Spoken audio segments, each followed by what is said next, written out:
Në janar 2015, pasaportat e reja biometrike me të dy elementet biometrik do të jenë në fuqi, që do të thotë qytetarët shqiptar, duke filluar nga janari i vitit tjetër, do kenë në dorë një ndër dokumentat më të sigurt në Europë patjetër, po edhe në botë. Dhe po kështu nga janari 2015, qytetarët shqiptar do kenë në dorë kartat e reja të identitetit, cilat kanë element shtuar sigurie me prekje dhe reliev, kontroll të avancuar me dhënat biometrike të ruajtura në çip, si dhe çip të aktivizuar për shërbimet elektronike, që do të thotë mundësi për të marrë shërbime në mënyrë elektronike nga vetë qytetari, duke filluar me shumë shpresë që nga janari, ne të kemi komisariatin digital,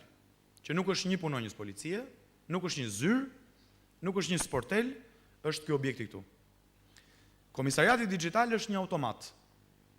i cili lejon qytetarit të identifikohet ose nëpërmjet gjurmës gishtit, ose nëpërmjet kartës identitetit, ose nëpërmjet pinit personal, duke ofruar të njëjtat shërbrime që ofron sot një operator, që ofron sot një zyrë, një sportel dhe pastaj një sistem i tërë mekanizmash, njerëzish dhe zyrash. Gjitha i sistem padrejtësie që është sot i kudondodhur në dyert e prokurorive dhe gjykatave, delegohet nga qytetari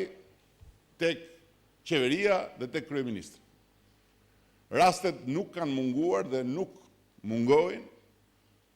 kur shoqëria thellësisht e tronditur nga padrejtësitë mëdha spektakolare që nga vrasjet e njerëzve me armët e shtetit në bulevard deri tek grabitjet e mëdha është kthyer me fytyrë nga qeveria dhe i kërkon qeverisë të bëjë drejtësi. Kjo është pak po e sigurt nuk na çon aty ku gjithë bashkë duam dhe na merr kohë, energji dhe konsumon potencialet mëdha në ndërkohë. Ndërsa, përmes këtij sistemi, qytetari e ka shumë më të lehtë të afrohet dhe e ka shumë më sigurt rrugën për ta çuar kontributin e tij në formën e një denoncimi për të luftuar këtë armik të përbashkët që është korrupsioni, por për të luftuar edhe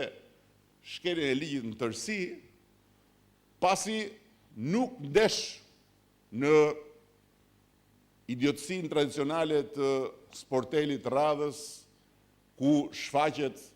nënpunësi dembel dhe parazit i radhës dhe ku kërkohet bakshish i radhës.